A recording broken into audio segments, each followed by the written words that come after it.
जोशीमठ उत्तराखंड की most famous winter tourism destination है।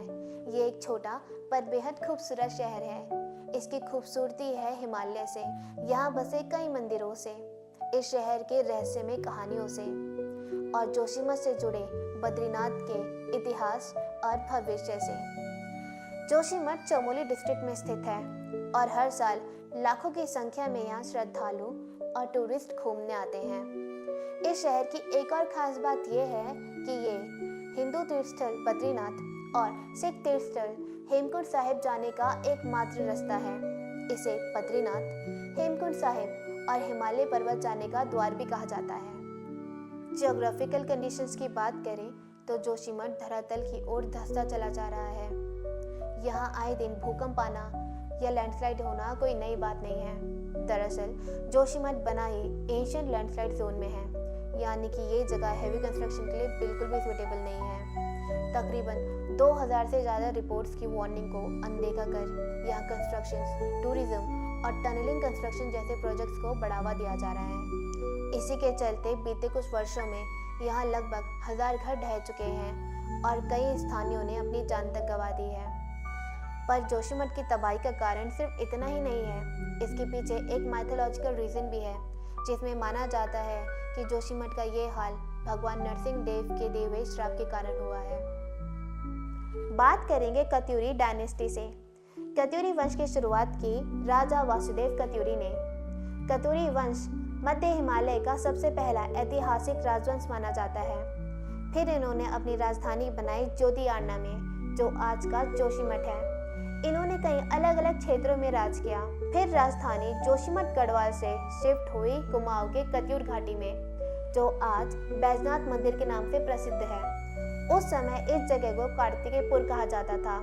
कत्यूर वंश ने लगभग 7वीं सदी से 12वीं सदी तक राज किया। इनका राज्य सिक्किम से लेके अफगान के काबुल तक फैला हुआ था। फिर माना जाता है कि 8वीं सदी में आदि गुरु शंकराचार्य जोशीमठ आए और उन्होंने एक सहतूत के पेड़ के नीचे तपस्या की, जिससे उन्हें ज्ञान की प्राप्ति हुई। फिर उन्होंने पूरे भारत में कुल मिला के 4 मठों की स्थापना की, जिनमें से प्रथम मठ था जोशीमठ। पहले जोशीमठ का नाम ज्योतिर्मठ हुआ करता था, फिर धीरे धीरे लोगों ने इसे जोशीमठ बोलना शुरू कर दिया।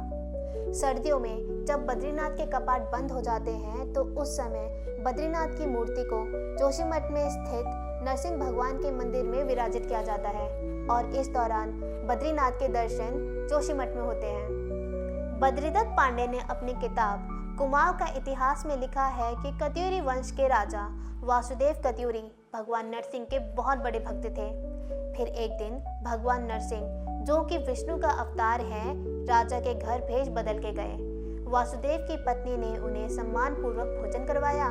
उसके बाद भगवान वासुदेव के बिस्तर पर सो गए। जब राजा अपने घर लौटे तो अपने बिस्तर पर किसी अनजान व्यक्ति को देखकर बहुत गुस्सा हो गए। फिर उन्होंने क्रोध के मारे अपनी तलवार निकाली और उस आदमी के बाएं हाथ पर प्रहार कर दिया, पर उस घाव से खून की जगह दूध बहने लगा। ये देखकर राजा भी आश्चर्यजनक हो गए। फिर भगवान की नींद खुल गई और भगवान ने क्रोध से राजा को बोला कि मैं यहाँ तुम्हारी भक्ति से प्रसन्न होकर आया था। ये सुनकर राजा ने भगवान से बहुत माफी मांगी, पर भगवान ने राजा को माफ नहीं किया। फिर भगवान ने वासुदेव को श्राप दिया कि उन्हें जोशीमठ छोड़ना पड़ेगा। इसी श्राप के चलते राजा वासुदेव को जोशीमठ छोड़ के अपनी राजधानी कुमाऊं में बसानी पड़ी। माना जाता है कि भगवान नरसिंह के हाथ के घाव के कारण बद्रीनाथ में स्थित बद्री की मूर्ति की कलाई घिस के पतली होती जा रही है और जिस दिन ये कलाई संपूर्ण रूप से टूट जाएगी, उस दिन ऐसा प्रलय आएगा कि बद्रीनाथ का अस्तित्व हमेशा के लिए खत्म हो जाएगा और साथ ही जोशीमठ भी तबाह हो जाएगा।